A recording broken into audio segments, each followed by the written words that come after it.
but I think we all finally got it here. So, okay. A little bit of history, because it wasn't always like this. In fact, well, let's talk about where we met in a second here. But there's this starting point right now, as you know Singing Frogs Farm, as we know Singing Frogs Farm. I think perspective here is also important. These beds are about, they go to here, and those beds, it's field 3, it's our biggest field, and that's about 35 meters at the most. So these are only about 12 or 11 meters long, those beds. So what it's not as to big do, as it looks. what not to do is not to have tiny beds and very long beds and medium beds and longer beds. I love having beds. It's hard for all the cloths. But yes, it is hard. So from there, again, we're just refreshing our tenets, the no-till, intensive, or ecological, regenerative, which it wasn't always that way. This is early Singing Frogs Farm when we were tillage-based, really not productive at all, and had tons of pests and weeds. And there I am out hoeing a bed of winter squash in June, and weeds everywhere, and tons of bare soil everywhere. Had our Hurleyman tractor. Anybody know a Hurleyman tractor from this side of the pond? Making our beds, right? Look at all that bare soil. And this picture is, again, in May, when right now we're just harvesting year-round. So it's kind of an amazing difference between the days that we were tillage-based and today. Actually, I loved a couple of times when we've been at bigger conferences where larger scale farmers who are going no-till talk about it. They talk about recreational tilling. Paul loved this because he got on the tractor and it was like, look how beautiful I made it all. Just one more pass. It'll look so much better. Can do so much. So recreational tillage exists, and you all need to admit it to yourselves. Just to understand that our background is a little bit different. We do not have, an agricultural education, and maybe that helped us when we came into it. We weren't in this is how it needs to look. He and I met in West Africa. We were doing a program called the Peace Corps, which is from the U.S. government. Here I am working with women's groups. Paul, you're planting perennials there with agroforestry projects. Paul, in his third year, actually started a half-hectare farm as a demonstration project with all sorts of live fences and woodlots and orchards and so forth. So this was our first farm, actually. I have to admit, I really miss the tropics. This tree was a seed about 18 months before that photograph, when it's now 3 or 4 meters, right? 3 meters. So I love the tropics. Things grow so fast. But then we moved to Singing Frogs Farm, and this is a great view of our farm, looking down the whole length of the property. It actually goes off to the left more. But this is now our field 3 over here and field 2 and all of field 4, 5, 6. All those hoop houses you see are now down here. And we just want to give you this so that if you are looking at a piece of property that is very blank and open, you can see that there's, potential. There's a lot of potential there, a lot of exciting. Go ahead. So we have a couple of comparison photos. It was hard to find. I want to actually make these better in the future. But here's field 7 on the left, field 5 on the right, and what will become a hedgerow. But right now it's just some sunflowers, and that's June. This is like main season summer production time, right? And here it is today. Field 7 again on the left and field 5 on the right. And that sunflower row is now a permanent hedgerow. We've got things like field 3. One of our main fields is the long one, 120 feet long, so 35 meters or so. And weedy, kind of a mess, not very productive, lots of bare soil. But today, same field, no-till. Again, field 3 looking south in August. This is now late summer. Look at how much habitat I have for pest insects. All this weedy and rodents. Area. All these weeds in here that are just seeding and flowering. Weedy, flowering and seeding weedy areas are your nurseries for growing pest insects. They love annuals. That's what they thrive in. This is all your pest insects growing right there, just hopping over to your crops. There's no perennials around much. Not much. We were planting, but they were still growing. Same field, winter no-till system. No bare dirt. The pathways are covered, the beds are covered, pathways covered, beds covered. Maximum productivity, maximum photosynthetic capture. It's actually summer, but it had a nice foggy day, so it was a beautiful morning that summer. I'll continue on. Field 6, too wide of beds, actually lots of bare soil in that area. And actually, since we have the slope going down, we used to have our beds going across because we thought, oh, of course you have to do your beds all on contour. Now this is taken maybe 5 feet from that last one. You can see how much more is growing, how we have hedgerows in there. And it's hard to see here because the flowers are so large, but we actually changed our beds by 90 degrees going up and downhill because it turned out to be better for us in the large rain events where we would get, 10 centimeters of rain. Gentle slope, we had a natural spring of water coming out into the slope of field 4 and 6. And when heavy rain events happened, the water would be pumping out from underground into the field and raining from up top down. There. And so the water would back up behind those beds, and eventually it would just break through the beds and create gully erosion through the beds all the way down the field. So we turned the beds up and downhill, and then we put straw flakes in the pathways. We put a green grass road at the top of the field, a green pathway road in the middle of the field, and a green road at the bottom of the field. And we stopped erosion entirely, even though we turned the beds to go up and downhill instead of on contour. Very unusual solution, but we're not the only ones. Field 5, looking northeast in June. That's our pest habitat there, versus that same Field 5 looking northeast in June a decade later. Field 4, this is our beds on contour that we're talking about, the slope. And you can see our drip irrigation lines. It's all pretty pathetic. And then the same field now with the beds turned up and downhill, as opposed to on contour. Now they're up and downhill, and we zeroed out erosion.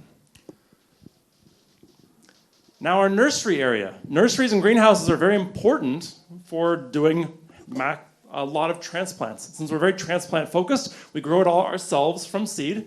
And this was our very, very first greenhouse. It is simply half of a pipe of 1/2-inch PVC bent and stuck in the ground, a layer of landscape fabric on the ground, and you throw your nursery flats right on it. Daytime, roll up the south side, catch all that sunlight. At night, roll it down, trap the heat in. Really simple. No electricity, no propane, obviously, just $50 and you're done. Very simple. We progressed from that to getting a second one, putting it up on pallets, on cinder blocks. George, where are you? Yeah, there you go. And then began building a third structure that we could walk into. But these are the early days when we're being scrappy, not using much money at all, and just trying things out and seeing what works. Covering the ground. Very, very simple nursery management here. And you can see so many of the perennials that we love that are getting ready to go in to create hedgerows, etc. Finally, we were able to clear ground and build our barn, and next door to the barn, we put in a metal greenhouse. This is specifically for starting seedlings in the dead of winter. So our tomatoes, eggplants, and peppers, we start inside the greenhouse in January and February. We use heat mats to germinate the seeds, but the structure itself has no heat. There's no kerosene, no propane, no electricity. What we have instead inside, I don't have a good picture right now, is 105 large barrels filled with water. These barrels are all recycled or reused barrels. They used to have food in them or coconut oil in them that was shipped across the oceans. And now they act as table legs. Each barrel has 500 pounds of water in it. There's 4 or 6 barrels under a table. Makes great table legs. And in the dead of winter, when the sun is low, the sun comes in low and hits those barrels, warming the water up during the day. And then at night, the barrels release that heat so that when it's -5 or -6 degrees outside, it's still 6 degrees inside. Which means we never ever get down to freezing in the greenhouse because of the 105 barrels. So all we need are heat mats to put the tomato, eggplant, and pepper seeds on, and in 7 days they germinate, pull them off the heat mats, and now they're just in the greenhouse going from 6 degrees to 30 degrees day and night with no active heat of any kind. This greenhouse up here, we actually had to heat. Oh my gosh, the amount of electricity we used on that was sort of insane. We have never heated this. Nope, and it works beautifully. It's a 24 by 48 foot, so 7 by 14 meters.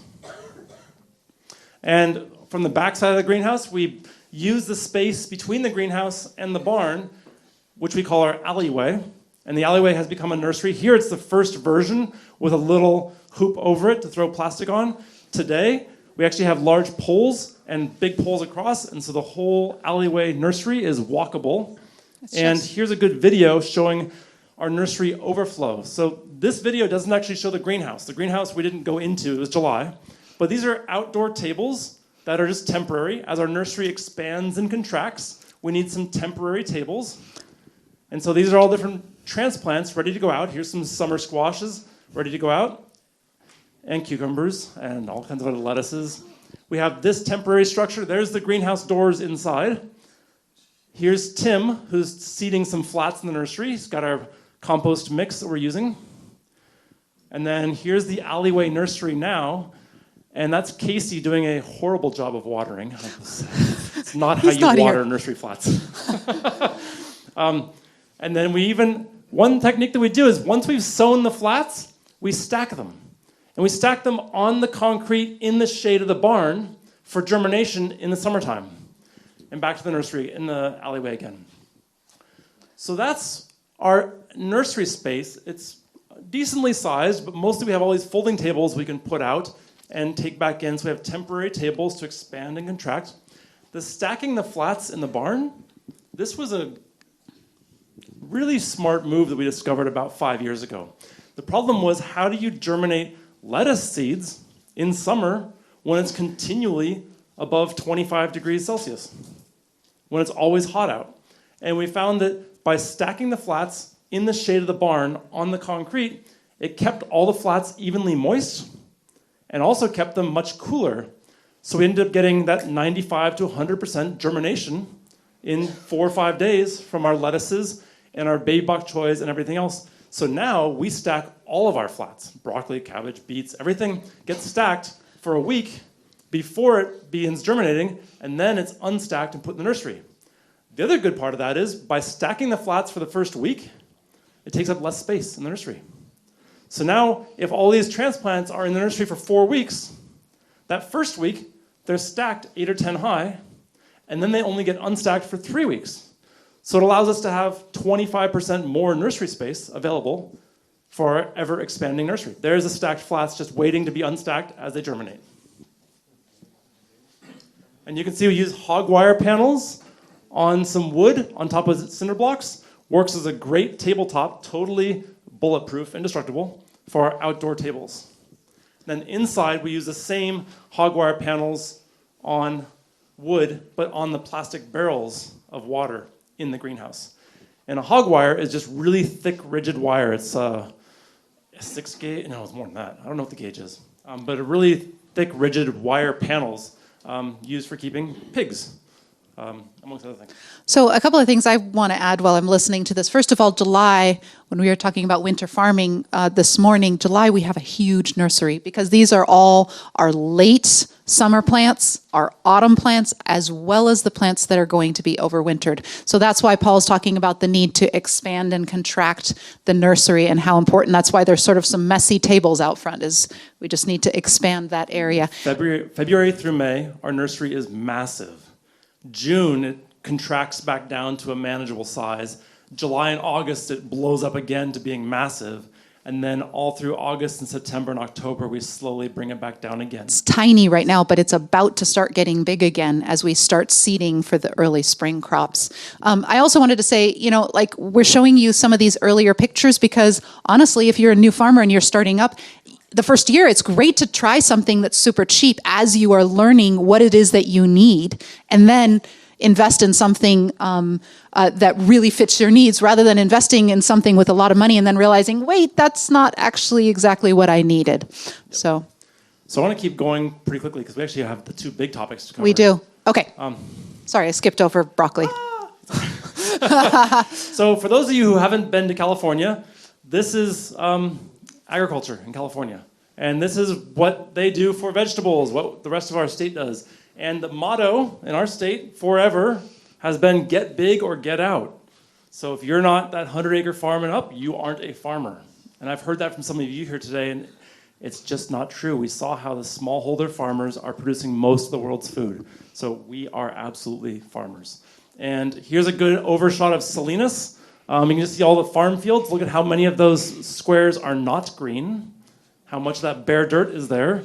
And what's between all the fields? Nothing. Absolutely nothing between the fields. Bare dirt. More bare dirt. More bare dirt. Ah, it's terrifying.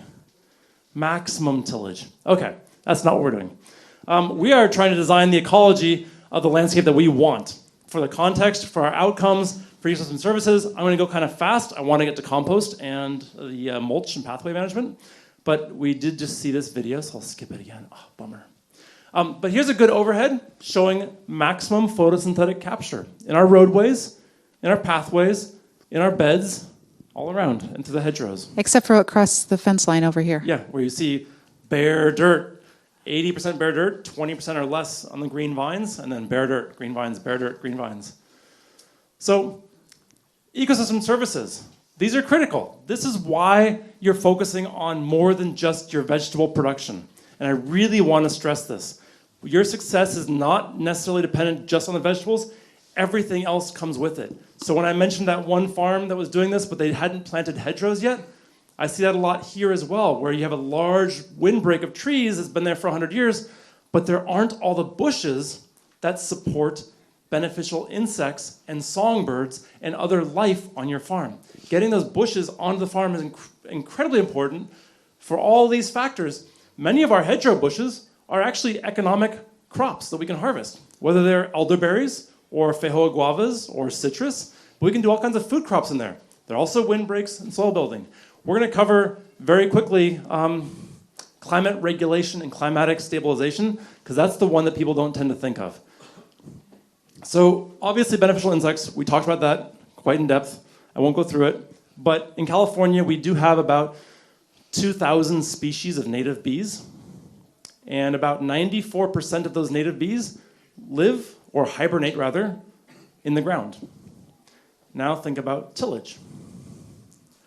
And all those species of native bees that are ground nesting. What's about the Q&A? So I do have always liked this cartoon. We do not spray anything on our farm. No conventional sprays, no organic sprays, no sprays of any kind. Honestly, we don't even spray compost tea. Just no sprays of any kind. You never know what you're going to get. So climatic stabilization. This is a critical one that is just sort of dear to my heart. Can't even tell. Oh, yes, there's a quick little video in Field 2A. Just to give you an idea of how sort of cozy and close in your perennials can be with your annuals to really create a sense of climatic stability. So if you think about yourself, if you want to go out there and hang out in your fields and talk to a friend for a while, you probably, if it's middle of summer or middle of winter, you probably don't stand out in the very middle of your field in full exposure, sun and wind, and chat for an hour. The better place is you go over and hang out near your car, or near a fence, or near a building, or near a tree to hang out and talk with your friends for a while. Well, you can move around. You can get yourself out of the exposure of sun and wind and into the protection in the shade of a tree. Your plants can't do that. Your soil biology can't do that. They need protection from the elements just like you do. Your soil biology does not want full sun all the time, full wind all the time. It wants protection and cover from the elements as well. So going through this, we've got hedgerows throughout creating all kinds of habitat, are creating all kinds of windbreaks and climatic stability. We've found that within 10 or 12 meters of just a 2-meter windbreak, within 10 or 12 meters, we will get a Celsius degree of frost protection from our hedgerows. On those really super cold mornings in the winter, it's a little warmer near the hedgerow. On the really, really hot afternoons in summer, it's a little cooler near the hedgerow. The hedgerows stabilize the temperature for all the fields in the area, especially when you have a constant maze and network of hedgerows providing all that protection for your vegetable plants and your soil biology. And it's so important to remember that it's not just the plants that need the windbreak. Your biology does too. It's not just the plants that need that overall climatic stability to mitigate temperature fluctuations. You want to keep a nice stable temperature for your plants and your biology. Such a critical factor. Oh, and the crew too. This is us, a whole bunch of us that were having to peel leeks, and we all sat down in the shade of a wet hedgerow and peeled some leeks on a hot afternoon. So it benefits everybody. I can tell you our crew loves working on the farm. Everywhere you go, you have songbirds tweeting and making sounds. It's just full of life throughout the whole farm. So here's where we are establishing some hedgerow plants. 11, 12 Actually, years ago. amusingly, this picture is taken at basically the exact same place as that picture. Same hedgerow, yeah. So that's about 12 years ago, getting the hedgerow first planted when we were still tillage-based. And then here's that hedgerow a couple of years later, growing on. And then here's the hedgerow more recently, about 5 years ago. They don't have to be rows. They can be triangles, circles, squares. They can be any shape or size you want. But if you have a little corner of your farm that you can't use very well, put some perennial bushes in there. If you want to divide up fields, put some perennial bushes in. They can be all kinds of currants and ribes, different fruiting berry bushes. They can be economic. But you need to create that space for your beneficial insects and for the climatic stabilization. So just getting through some of these. One critical factor for your hedgerows, this is really back to the beneficial insects. Finding species of perennials that flower at different times of the year so that there's always a food source for your pollinators. If you want pollinators to pollinate your crops, they need to be present before that pollination is needed so that they are there when you need the pollination. In order to have them there, you've got to have other food sources for them available. And if you want them to live on your farm, you've got to have food for all the months of the year that they are actively foraging. And actually, one of the great things about perennials is evolutionarily, perennials evolved to have more flowering, maybe not so much right in the middle, even though it does show it, but to, sorry guys, to try and flower before and after many of the annuals are flowering. And so they're great to add for that, to keep your pollinators going. Yeah. So this is an overview of our farm, old map, and those are all the hedgerows and compost piles on the farm way back then. But again, same idea. We have hedgerows everywhere, not just the perimeter of the farm, but everywhere. I will run this little video here. This is sort of our main road, oh, hey birds, between fields 2 and 3. And you can see all the bed ends that we have, and you can see how we've managed soil. This is a good video for the pathway management and mulch we'll talk about in a minute. But all the different beds and maximum photosynthetic capture. If you have to use a plastic mulch, you can use a plastic mulch. Straw on the tomatoes, because they are being dry farmed. They are getting no irrigation from June 1st until they get frost killed in September. And we actually have a problem that when we video ourselves for the camera and we wear a lapel microphone, the birds are still louder than us.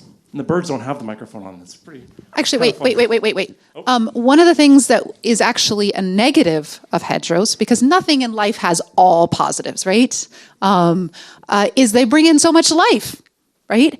One of the things, we love the birds. You were just hearing the birds, and we will often find right next to a hedgerow, the birds love sitting up there, and they'll jump down and take a bite, and jump down and take a bite, and jump down and take a bite. So one of the things that you're seeing right here is, this is not a frost netting, it's a see-through netting that keeps the birds off of it. They won't take a bite off of the tomato plants here, but off of any lettuce or any brassica that's a new young brassica, they will. So one of the management techniques that we have to do is, especially in the springtime and early summer, but right up against it all year, have a light cover on those beds right next to it. It's still definitely worth it, and we want those birds there. And it's something that we watch. We don't always have to cover. It's really something that we watch, and if we see the birds active, we cover it. But it's very rare.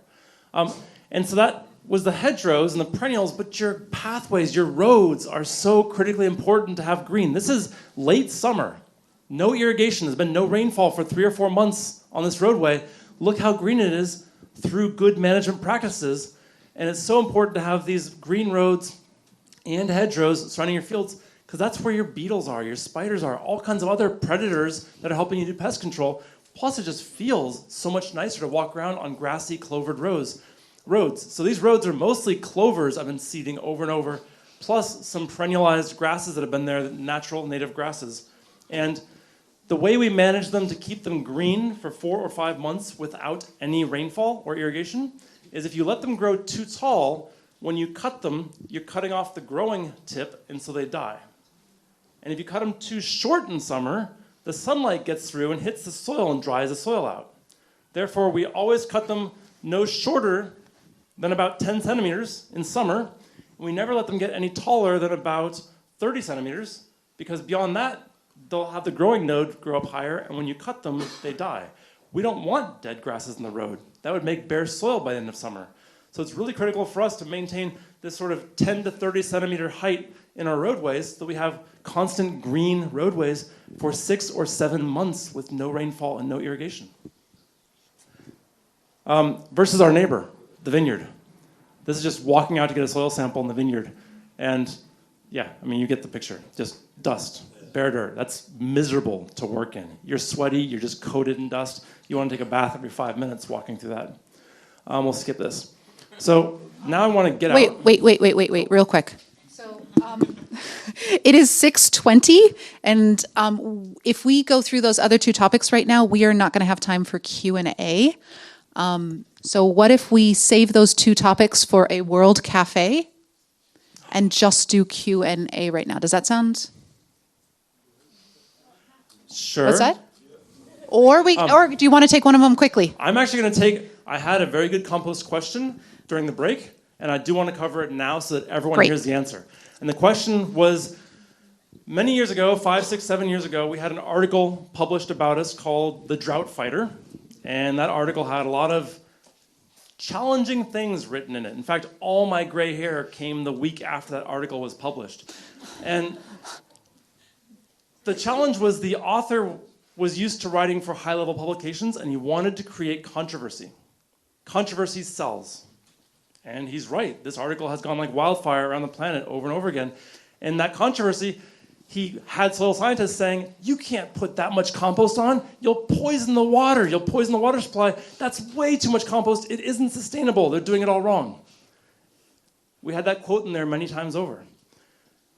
The problem was all those soil scientists are organic certifiers, and they're organic practitioners, and their job is to teach people organic farming and doing cover crops. And they're envisioning the amount of compost we use in their system, which is a tillage-based system. And in their system with tillage, they are destroying their organic matter every time they till, and they leave soil bare to direct seed, and then they plow it under and leave it bare. So in their system, they have very low organic matter and very low soil biology. So if you put the amount of compost we use on their fields in their system, yes, you would have leachate, and you would be polluting the waterways with too much nitrogen, too much phosphate, etc., because these soil scientists were envisioning our compost use in their model. They didn't understand our model of farming. So in fact, one of those scientists in there, Dr. Ray Ward from Kearney, Nebraska, he's a Ward Labs soil scientist. I was infuriated at the author of this article for not including certain information. I said, I bet Ray Ward doesn't even realize that we're a no-till biological farm, because he's talking about our farm as if we're a chemical-based tillage farm. Please send him the article so he understands who we are, and then see what he says. So 3 days after the article came out, the article was sent back to Ray Ward, and a couple days later, Ray Ward responds and says, oh, I had no idea that Paul and Elizabeth were doing a biologically based no-till system. In fact, we're testing no-till farms up here in North Dakota and South Dakota, and we're finding a lot of the same results in our biology samples in the soil as Paul and Elizabeth are finding. So in fact, what they're doing is right on target, and it's the best we could be doing. So all of a sudden, we get completely different feedback from the soil scientists after they actually understand who we are and how we're doing it. So that was great, but there were plenty of other quotes left in the article because it created controversy, which sells the article. And It's good that we talked about it because it's the worst thing that we would want to do is pollute our waterways and so forth. And one of the soil scientists who sort of didn't relent, who worked on those bigger Salinas, California, 1,000-acre farms, he said, you got to test your water, you got to test your water, you got to test your water. Remember earlier I was talking about how we're on the hillside and we have 2 ponds down. Well, this was a saving grace for us because we were able to test our water down there. So the year that article came out, I would tell him, hey, I've got pond turtles in the pond. He's like, I don't care, test your water. We've got fish and crawdads in the pond. I don't care, test your water. We've got no algae blooms in the water. It's just clean. I don't care, test your water. You're polluting it. I swear you're polluting it. We tested the water. We tested the water running on the farm. We tested rainwater, well water, water running through the farm, ponds in the middle of the property, ponds at the bottom of the property before it left the property. You know what we found? Slight amounts of nitrogen coming in from a neighbor who had a marijuana grow, a slight amount of nitrogen in the pond that we put just below our main composting operation, which we put there on purpose to catch any nutrients, but then it goes through a series of swales and all sorts of native perennial plants. The bottom of the property, undetectable. Zero. So that was a nitrogen. Leaving the farm. We also tested phosphorus. Phosphorus isn't as exciting of a story, but it was constant throughout the entire system. Didn't change. So what we actually found was we were not polluting the system, not polluting the water, but in fact cleaning the water through having a biological high soil organic matter system. And those water tests were done by the author of the article before it was published, but he didn't include them because it would have gotten rid of the controversy. Oh, my gray hair. So that's our compost statement to answer a question that was asked, to really say that the system works, but you have to believe in that biology and that organic matter under your feet. And we have to take care of it, we have to feed it, we have to nourish it, and it turns around and it nourishes you and your crops and your plants and makes them amazingly resilient, and all of a sudden, we don't worry about weeds on our farm. We don't really worry about pests on our farm. Our main challenges are really finding homes for all the food that we grow. That's our biggest challenge. And that's a great problem to have. Any questions for the last 10 minutes that we have? 15 minutes, maybe. 15 minutes. Want to go some questions? I know we had questions probably on the pathway management and mulch. But... Oh. We can also repeat the questions. Okay, super. Okay, questions. I have a question about compost again. I was wondering if you could tell us about your composting system, because it's something that's often a problem on small-scale farms, that there's either too little time to do it by hand, or it's too expensive to get machinery to do it. And we sometimes do get asked, do you have a tractor on the farm? Because you're talking so much about no-till and so forth and so on. We do have a tractor on our farm, and the tractor is our compost machine. It brings compost out of the fields, it turns the compost pile, and it brings it back. So we do have a little bit of larger scale. You can see here the video. This is Paul training one of our employees who's now leaving to start his own farm on how to turn the compost. So we're just using the bucket loader. We don't have any windrows or anything like that. So a pile, though, you can see the pile that I'm pulling from with the tractor, or that Tommy's pulling from. We usually just throw all the green matter from the fields into a big pile. And we'll have 3 or 4 piles around the farm, so you don't have to trek all the way across the farm. So I'll have a pile on each corner of the farm, and the nearest fields feed that pile. And the pile grows until it's about 3 meters by about 6 meters, and maybe 3 or 4 meters wide. At that point, no, bigger than that. At that point, when the pile is that high and that large, we consider that to be done. And at that point, the bottom of the pile has already begun decomposing, and the top is the new stuff we just fed to it. So at that point, I will tell the crew, stop feeding this pile, let's make a new pile right there next to it. And this pile that's now done, we'll turn it and take all the bottom stuff and put it on top and invert it and cover it with a compost blanket. Once it's covered, now we begin the hot composting process. This is hot compost for sure, not cold compost. And we will compost that the soil until it's ready, and that will usually take 3 or 4 or 5 turnings. And between each turning of the pile, the temperature will spike because you've added oxygen and it's combusting all the carbon, nitrogen in there. The pile temperature spikes, and then it comes back down again. When the temperature's down, you turn the pile again, and it spikes, etc. In order to have organic certification, you have to do this at least 3 or 4 times and reach a certain temperature range to ensure that you've cleaned the pile of any potential pathogens that went in there. But that's the good news, is hot compost kills pathogens, kills weed seeds, kills viruses, kills diseases. And it helps beneficial bacteria and beneficial mycorrhizal fungi that love those hot conditions to thrive in there. So what you end up with after those turnings is a finished compost product.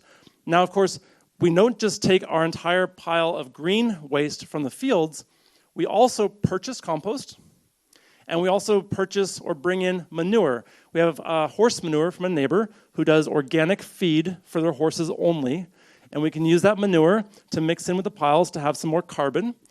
The purchased compost is usually from our municipal composting company, and the purchased compost is also certified for organic use. The quality can be anywhere from good to really crappy, but we'll take it because it helps to bulk up the compost that we make. And one of the questions is, how much compost do we buy in? And we buy in less than half of our compost needs. We make a little more than half of our compost needs. And here's what I want to talk about with that. Biodynamic agriculture is wonderful. And the idea of biodynamics and permaculture is a closed loop system that is sustainable. But in both of those, biodynamics and permaculture, you are homesteading. You are growing food for your family. As a farmer, your job is to export food off of your farm into your community. Therefore, your job as a farmer is to export carbon and export nitrogen into your community off of your farm. Therefore, you cannot do that sustainably anymore because you've just been losing carbon and nitrogen and water every day if you're a good farmer. So now you have to take that biodynamic principle and permaculture principle and think a little bit bigger and realize that your community is part of your farm. You export carbon and nitrogen into your community, they have leftover waste, it goes to the composter, that compost gets finished, comes back to the farm, and goes back out to the people in the community, and to the composter, and to the farm. And all of a sudden, you have that same carbon and nitrogen cycle that is closed and working for you forever. We had a soil scientist on our farm a few years back, and she was being recorded for a movie, and she had this great quote. She said, "Cities are essentially human CAFOs, human concentrated animal feeding operations. All you do is send antibiotics and energy and nutrients and create waste." Right? That's what cities are. Therefore, we need to reconsider how we view agriculture and our communities. And by doing intensive, small-scale, no-till agriculture, we can be growing food in cities, on rooftops, in backyards, in front yards, in little alleyways where there's not the ability to grow huge acreage, but you can grow food for your community, and the carbon and nitrogen cycles in your community forever in a sustainable manner that's a closed loop system, not creating waste. That's the goal. Great. I tried to say VW bug. Oh, yeah. Because I think part of his question was talking about technology, and what I've been told, and I like it because I can visualize it, is for a hot compost pile, you need to start with at least the size of a VW bug in order to have the mass to get it hot enough to be able to do a hot compost. And can you do it without a tractor? You can. It takes a lot of labor, honestly. We do use a compost blanket over our compost piles. The compost blanket is a heavy felt blanket. It helps the decomposition process speed up and be more effective, and a larger portion of the pile is decomposing at that rate. We have found only 2 places in the world that make these compost blankets. One is in Vermont, and the other is here in Germany. So we have to pay more for shipping than we do for the blanket. For you, hopefully you can get it right here. I don't know where. We work with Vermont, but another question.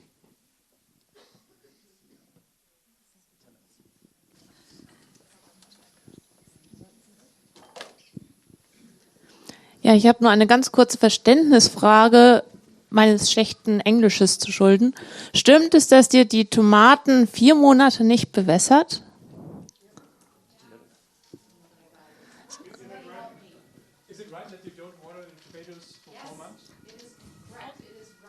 So we will have the tomato plants in the bed with the lettuce on the shoulders, and we will have the irrigation going during March and April and May while we have 2 lettuce crops on that tomato bed. At the end of May, that second lettuce crop is harvested. We turn off the irrigation, put straw mulch on the bed, and there's 0 water given to the tomatoes for June, July, August, September, until the frosts kill them. And we can do that because of the high biology and organic matter in our soil, and it makes those tomatoes so much more flavorful. So much more flavorful.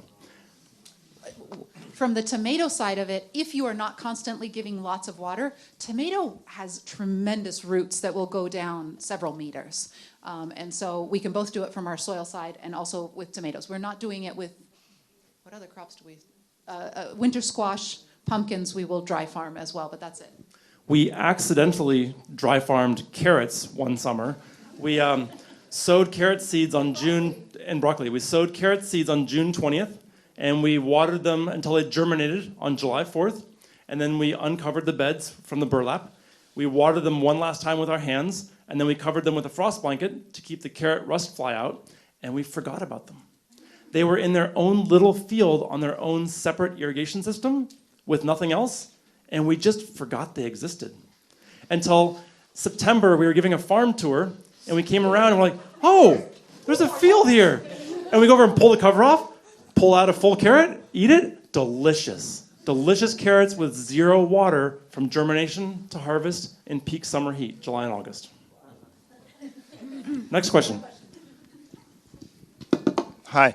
I can see no tillage. It's like the aim where we want to get to, but most of us are beginners. So what was your way, and how did you start to prepare to build the beds?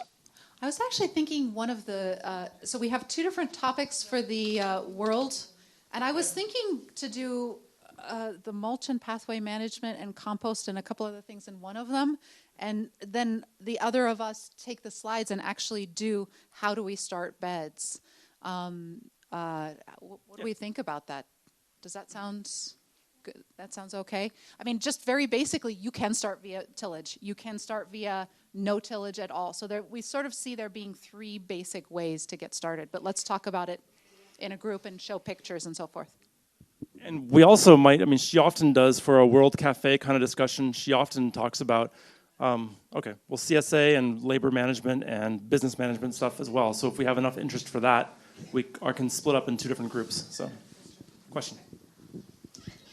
Yeah, I don't know, maybe we can include it in that discussion, but one question is, we heard about cut and come again cultivation, and plants are strong, and I always wonder if it's maybe a problem. You always say, okay, we only cut it through thin layer of compost, and they don't appear, and I can't imagine. So cut and come again lettuce.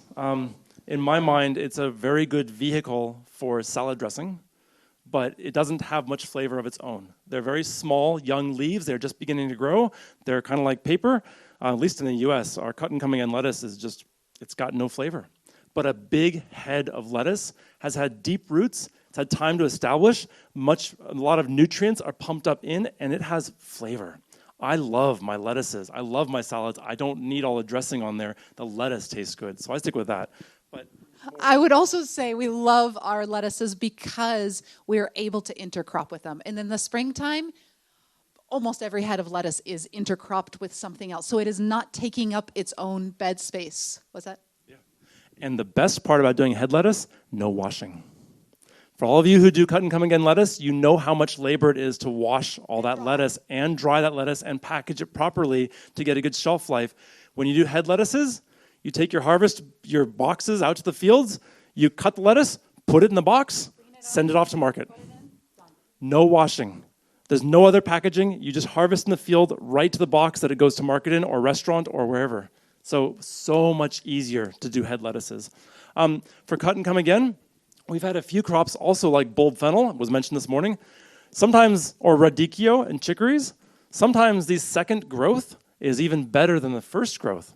When you actually plant the bulb fennel for a harvest, you get a wonderful harvest, but then you plant maybe a broccoli afterwards, and you have all these volunteer bulb fennels coming in for a second crop, and they do fabulously well. They have a big root structure feeding them, and they can be as good or better of a crop the second time around. So very nicely, they shade. They give a little bit of light shade to if you have a light crop in there, and then once they start to shade too much, you take baby fennel to market. Yeah. So, okay, did that answer your question enough? Part of it. I'm actually going to add one more quick thing, is the cut and come again. We do that in the winter time. For lettuces. In some of our hoop houses for lettuces. He wants to say more. He really wants to. We missed part of your question, maybe?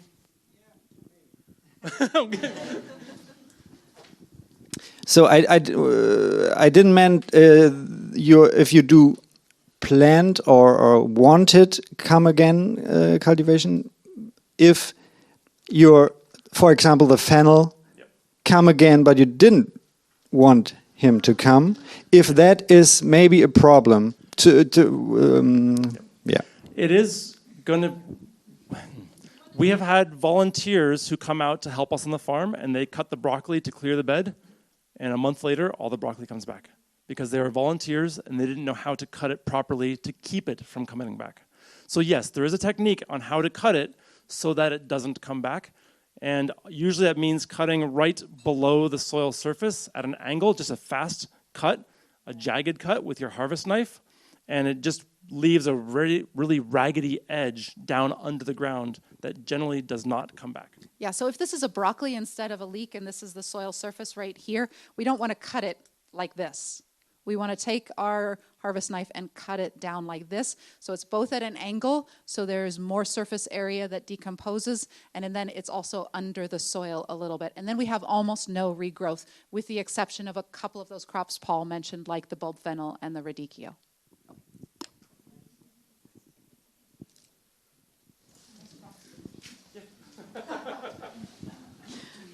Okay, so I think I got your point. You're caring amazingly for your vegetables and all the soil and everything around it. Having worked on a farm for almost 50 hours a week since March, which is, well, probably less than many people work in agriculture, but still a lot.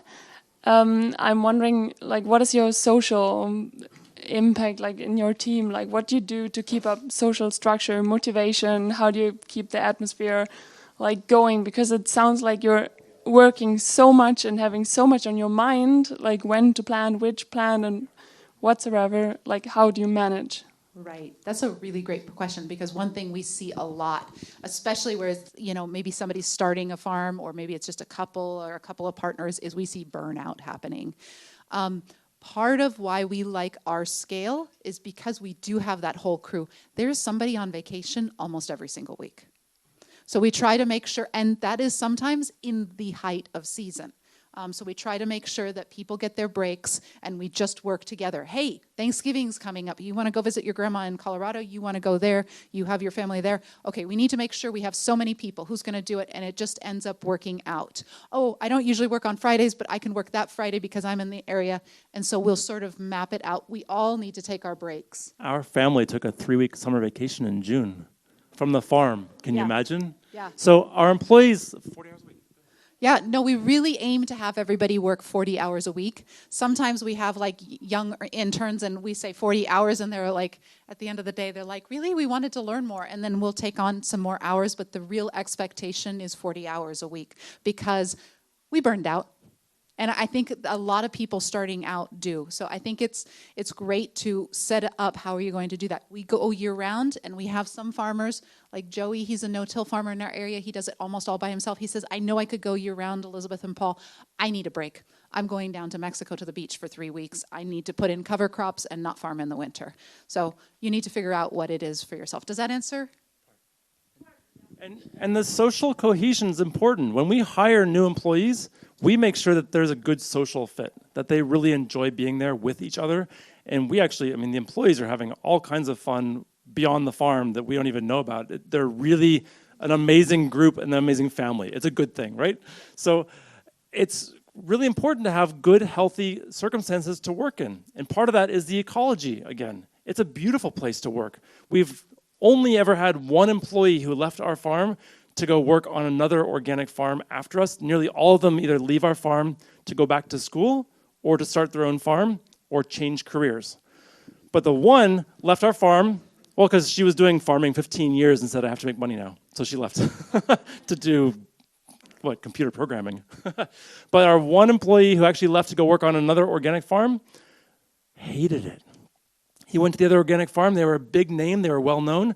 He spent 3 days a week with a backpack sprayer on, pumping and spraying organic sprays, and then 2 days a week out there driving a tractor, plowing bare dirt. And he's looking at this 8-acre farm, and he's like, 6 acres of the 8 acres are bare dirt year-round, but we still plow it just to keep the weeds down. But it's never planted. So the level of productivity was very low, and the amount of really not fun farm work was very high. So just having a system where the employees are only doing any job for 1 or 2 hours at a time. You're never doing the same thing all day long. If you are, it's harvest, and you're always changing up your harvest to harvest lettuce, harvest cucumbers, harvest tomatoes, harvest radicchio. You're changing your harvests. So really, throughout the day, each day, you're doing many different tasks and always changing up your work, and it just keeps it fun and lively and different, and your body doesn't wear out. One last question, we're over time? Oh, I think we're over time. We are over time, unfortunately. So we have no more time left for questions, but we have the workshops, where we can put another input and have more conversation, and we'll be there as well after workshop. And so thank you for all of this inputs. It was a very, very long day. And so I think we need now a break. But now I have to say a big thank you. Yeah.